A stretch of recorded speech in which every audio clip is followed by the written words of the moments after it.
Hello everyone, நான் தான் S.SYLVESTARCHRISTY and you're watching Autotech CVE for all biking solutions. இன்னைக்கு நம்ம பார்க்க போற வீடியோ எதை பத்தினா how to maintain your bikes and scooters in lockdown. இது வந்துட்டு பைக்ஸ் அண்ட் ஸ்கூட்டர்ஸ்க்கு மட்டுமானா கண்டிப்பாக கிடையாது, காருக்கும் சேர்த்து தான். இதை நான் டிப்ஸ் தர போகிறேன். பைக்கை வச்சு நான் வந்து டெமோவும் காட்ட போகிறேன். பட் மெத்தடெல்லாம் வந்து காருக்கும் பைக்குக்கும் ஒன்று தான். நம்ம இப்போ வந்துட்டு இதை பற்றி தான் கம்ப்ளீட்டாக பார்க்க போகிறோம். ஒரு 15 days நம்ம தமிழ்நாடு கவர்மெண்ட் லாக்டவுன் போட்டிருக்காங்க. இப்போ நம்ம எப்படி மெயின்டைன் பண்ணுறதுங்கிறத நம்ம இந்த வீடியோவில் தெளிவாக பார்க்க போகிறோம். இந்த வீடியோ ஸ்கிப் பண்ணாமல் பாருங்கள், அப்போ தான் நான் என்ன சொல்ல வரேங்கிறது உங்களுக்கு புரியும். நான் ஒரு லைட் டெமோவும் காட்டுவேன், எப்படி என்னென்ன பண்ணணும் என்னென்ன பண்ணலாம் அப்படிங்கிறது ஒரு லைட் டெமோவும் நான் பைக்ஸை வச்சு காட்ட போகிறேன், பைக்ஸ் அண்ட் ஸ்கூட்டர்ஸை வச்சு காட்ட போகிறேன். நம்ம இந்த வீடியோ ஸ்கிப் பண்ணாமல் பார்த்தீங்கன்னா தான் என்ன சொல்ல வரேங்கிறது புரியும். வீடியோக்குள்ளே போகிறதுக்கு முன்னாடி சப்ஸ்கிரைப் பண்ணாதவங்க சப்ஸ்கிரைப் பண்ணிடுங்க, கூடவே பெல் ஐக்கான் கிளிக் பண்ணிடுங்க, ஆளுங்கிற ஆப்ஷனை கிளிக் பண்ணிடுங்க. அப்போ தான் நான் போடுற ஒவ்வொரு வீடியோ உங்களுக்கு வரும். இப்போ வாங்க நம்ம வீடியோக்குள்ள போயிடலாம். இப்போ லாக்டவுன் பீரியடில் வந்துட்டு வண்டி எப்படி மெயின்டைன் பண்ணுறதுங்கிறத இந்த வீடியோ. ஆக்சுவலி வந்துட்டு வண்டியை மெயின்டைன் பண்ணுறதுக்கு ஒரு சிம்பிள் ஸ்டெப்ஸ் தான், ரொம்ப கஷ்டம்லாம் ஒன்றும் கிடையாது. இப்போ வந்துட்டு என்னென்னா நான் என்ன பண்ணுவேன்னா, இதோ என் பின்னாடி நிற்கிறதா 2 வண்டி. இது 2 வண்டியை தான் உங்களுக்கு நான் டெமோ காட்ட போகிறேன்.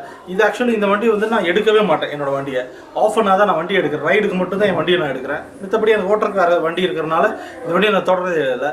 அதனால் நான் இந்த வண்டியை எப்படி மெயின்டைன் பண்ணுறேன், நான் எடுத்தால் உடனே வண்டி போயிட்டே இருப்பேன், நான் இங்கேயும் நிறுத்த மாட்டேன். அந்த மாதிரி தான் இருக்கேன் வண்டி. எப்போவுமே பெட்டர் சர்வீஸ் பெட்டர் குவாலிட்டியில் தான் நான் வச்சுருப்பேன் எப்போவுமே. இப்போ லாக்டவுனில் நிறுத்தினா கூட எனக்கு அது பெரிய எஃபெக்டாக இருக்காது. பிகாஸ் நான் ரெகுலராக இதே போல் தான் மெயின்டைன் பண்ணிருக்கிறேன். லாக்டவுன் மாதிரி தான் என் வண்டியை நிறுத்தி வச்சிருக்கிறேன். அதான் விஷயம். இப்போது இந்த சைடு இருக்கிறது என் ஸ்கூட்டர், இதை ஆஃப் பண்ணால் எடுத்து ஓட்டுவோம். இப்போ லாக்டவுனில் இருக்கும்போது வந்துட்டு இந்த 2 வண்டி கண்டிப்பாக எடுத்து ஓட்ட போகிறது கிடையாது. வேறு வண்டி இருக்கிறனால அந்த வண்டி தான் நான் ஓட்ட போகிறேன். ஓகேவா? இப்போ வந்துட்டு இந்த வண்டியை நான் எப்படி மெயின்டைன் பண்ண போகிறேன், எப்படி மெயின்டைன் பண்ணுறதுங்கிறத டிப்ஸாக தரப்போகிறேன். ஒரு சில டிப்ஸாக தரப்போகிறேன். இப்போ பைக்கை பொறுத்த வரைக்கும் நம்ம ரெண்டே 2 காரியங்கள் தான், பெரிய காரியங்கள்லாம் ஒன்றும் கிடையாது. ஃபஸ்ட்டு திங் வந்துட்டு பேட்டரி டிஸ்கனெக்ட் பண்ணுறது. செகண்ட் திங் வந்துட்டு நம்ம சும்மா ஒரு இடத்துல வண்டி நிறுத்தி வைக்காம கொஞ்சம் முன்னாடி பின்னாடி தள்ளி நிறுத்தணும். இதுதான் 2 காரியங்கள் தான் நீங்கள் செய்ய போகிறீங்க. இந்த வீடியோவில் வந்துட்டு அந்த 2 காரியங்கள் தான் நான் காட்ட போகிறேன்.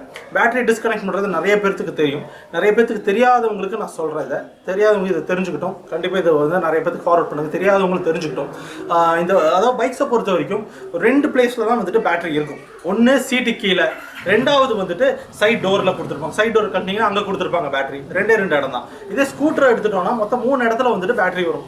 ஒன்று ஃப்ரண்ட் ஷீல்டில் வரும், 2வது வந்துட்டு ரன்னிங் போர்டு இருக்கு இல்லையா, ஃபுட் ரெஸ்ட் இருக்கு இல்லையா, அந்த இடத்துல வரும். 3வது வந்துட்டு சீட்டு கீழே வரும். எந்த வண்டிக்கு ஃப்ரண்ட் ஷீல்டில் வரும்னா ஆக்டிவா, ஹீரோ சீரிஸ், ஹோண்டா சீரிஸ் இருக்கு இல்லையா, அதுக்கெல்லாம் ஃப்ரண்ட் ஷீல்டில் வரும். சீட்டு கீழே வரது வந்து டிவிஎஸ் குரூப் எல்லாமே சீட்டு கீழே வரும்.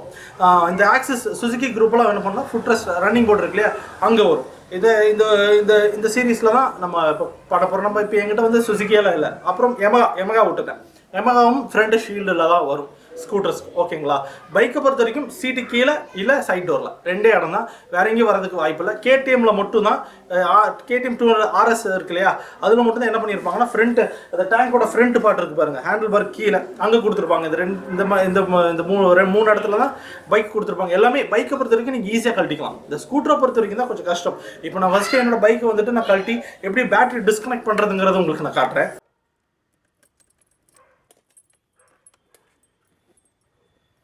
நான் ஆல்ரெடி வந்துட்டு ஸ்க்ரூஸ்லாம் கழட்டி வச்சுருக்கிறதுனால நான் ஈஸியாக இது கழட்டிட்டேன். நான் அந்த இடத்துல ஒரு 2 போல்ட் வரும். சீட் கீழே இருக்கிற வண்டிகளுக்கு தான் வந்துட்டு இங்கே போல்ட் கொடுத்துருப்பாங்க. இங்கே சைட் டோரில் இருக்குன்னா நீங்கள் சைட் டோர் அப்படியே லாக் ஓப்பன் பண்ணி அப்படியே நீங்கள் பேட்டரி ரிமூவ் பண்ணிக்கலாம். இப்போ பேட்டரியோட இதை 2 ப்ளஸ் அண்ட் மைனஸ் டெர்மினல். இப்போ நம்ம எப்போவுமே வந்துட்டு ஒரு வண்டியில் வந்து பேட்டரி மாட்டும் பொழுது சரி கழட்டும் பொழுது சரி அது ஒரு ப்ரொசீஜர் இருக்குது. அந்த ப்ரொசீஜர் என்னென்னா, கழட்டும் பொழுது வந்து நெகட்டிவ் கழட்டி தான் பாசிட்டிவ் கழட்டணும். அதே சமயம் நீங்கள் ஒரு பேட்டரி மாட்டுறீங்கன்னா பாசிட்டிவ் மாட்டி தான் நெகட்டிவ் மாட்டணும். அதுதான் சிஸ்டம். முதல்ல நெகட்டிவை கழட்டி விட்டுட்டு, மோஸ்ட்லி நெகட்டிவை கழட்டினாலே போதும், அவ்வளோதான். இது நம்ம வேறு பாசிட்டிவ் கழட்டணும் நம்மளுக்கு அவசியம் கிடையாது. பிகாஸ் அதோட கனெக்ஷன் விட்டு போயிடுது இல்லையா. இப்போ நம்ம வந்து பாசிட்டிவ் சேர்த்து கழட்டிக்கலாம், ஒன்றும் இஷ்யூஸ் கிடையாது.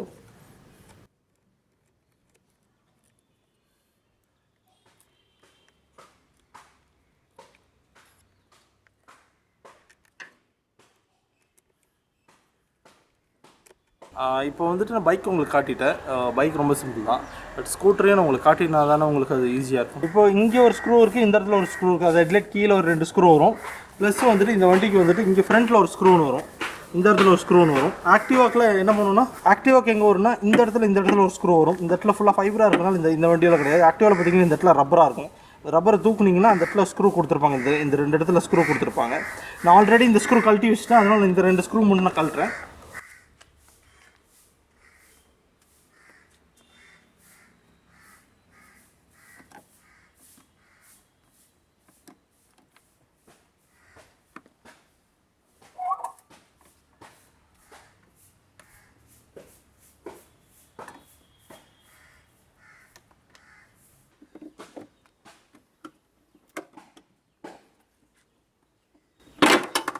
That's it. இது கழட்டிட்டிங்கன்னா உங்களுக்கு பேட்டரி பாக்ஸ் வந்துடும் இந்த வண்டியில், அவ்வளோதான். இப்போது பேட்டரியில் வந்துட்டு இந்த ப்ளஸ் அண்ட் மைனஸ் டெர்மினல் தான் நம்ம ரிமூவ் பண்ண போகிறோம். நான் அதை சொன்னேன் இல்லையா, இப்போ முதல்ல எப்போவுமே நம்ம வந்துட்டு கழட்டும் பொழுது நெகட்டிவ் தான் கழட்டணும், மைனஸ் தான் கழட்டணும்.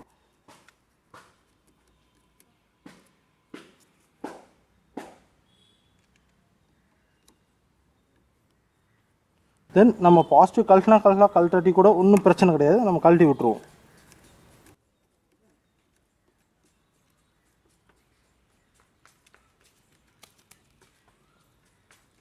இப்போ வந்துட்டு நான் உங்களுக்கு பேட்டரி எப்படி கழட்டுறதுங்கிறதெல்லாம் காட்டிட்டேன். அப்புறம் ரெண்டாவது ஸ்டெப் என்னென்னா, வண்டியை ஜஸ்ட்டு ஒரே இடத்துல நிறுத்தாமல் கொஞ்சம் முன்னாடி பின்னாடி தள்ளி நிறுத்துங்க. ஏன் அப்படி சொல்கிறேன்னா, உங்களுக்கோட டயரோட ப்ரெஷர் இருக்கு இல்லையா, அது ஒரே இடத்துல வந்து நிற்கும். அப்போ என்ன ஆகும், டயரோட வீக்னஸ் வர்றதுக்கு அந்த பர்டிகுலர் இடத்துல வந்து டயருக்கும் டியூபுக்கும் வீக்னஸ் வர்றதுக்கு நிறைய வாய்ப்புகள் இருக்குது. ஸோ அதனால தான் வந்துட்டு ஃப்ரண்ட் அண்ட் பேக் வந்துட்டு இது எல்லாமே, அதாவது ஆட்டோமொபைல் பைக்ஸ் அண்ட் கார்ஸ்க்கு வந்துட்டு இது பொதுவான ஒரு மெத்தட் தான். காரில் பேட்டரியை கழட்டி விடணும், அதே சிஸ்டம் பேட்டரியை ஒரு தடவை மாட்டி ஃப்ரண்ட் அண்ட் பேக் கொஞ்சம் நவுத்தி நிறுத்தணும். இது வந்துட்டு கார் அண்ட் பைக்ஸ்க்கு வந்துட்டு பொதுவான ஒரு கொள்கை தான், வேறு எந்த ஒரு மாற்றமும் கிடையாது. இப்போ உங்களுக்கு எல்லாத்துக்கும் ஒரு டவுட் வரும், ஏன் பேட்டரி மாட்டி வச்சுருந்தா என்ன பிரச்சனை ஆகிடும் அப்படின்னு உங்களுக்கு ஒரு டவுட் வரலாம். இப்போ பேட்டரி மாட்டி வைக்கிறனால இன்னும் உங்களுக்கு பிரச்சனை வரணும். பேட்டரி மாட்டி வண்டியை நீங்கள் ஸ்டார்ட் பண்ணணும் அப்படின்னு நிறுத்திடுறீங்கன்னு வச்சுக்கலாமே, கண்டிப்பாக பேட்டரி டிஸ்சார்ஜ் ஆகும்.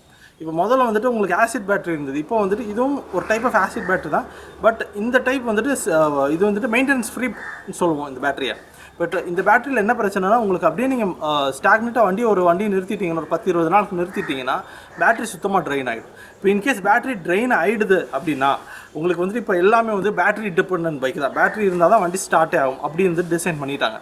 அப்போ உங்களுக்கு பேட்டரி சுத்தமாக ட்ரைன் ஆகிடுச்சுன்னா, நீங்கள் தள்ளி விட்டு நீங்கள் என்ன தான் கீரை போட்டு தள்ளினாலும் சரி, இல்லை வந்துட்டு சென்டர் ஸ்டாண்ட் போட்டு சென்டர் ஸ்டாண்ட் போட்டு நீங்கள் கிக்கர் அமுத்தினாலும் சரி, வண்டி ஸ்டார்ட் ஆகிறதுக்கு வாய்ப்பே இல்லை. பேட்டரி எப்போ நீங்கள் ரீசார்ஜ் பண்ணி மாட்டுறீங்களோ அப்போ தான் உங்களுக்கு உடனே ஸ்டார்ட் ஆகும். இதுதான் பிரச்சனை இந்த லேட்டஸ்ட் வண்டிகளில். பட் மித்தபடி நீங்கள் வேறு எந்த ப்ரொசீஜர் செய்யணும், இது 2 செஞ்சிங்கனாலே உங்களுக்கு ப்ராப்ளம் உங்களுக்கு சால்வ். இந்த வீடியோ உங்களுக்கு ரொம்ப யூஸ்ஃபுல்லாக இருக்கும்னு நினைக்கிறேன். அப்படி யூஸ்ஃபுல்லாக இருந்துச்சுன்னா கமெண்ட், லைக் அண்ட் ஷேர் பண்ணிடுங்க. தேங்க்ஸ் ஃபார் வாட்சிங் and stay tune for more videos. Bye.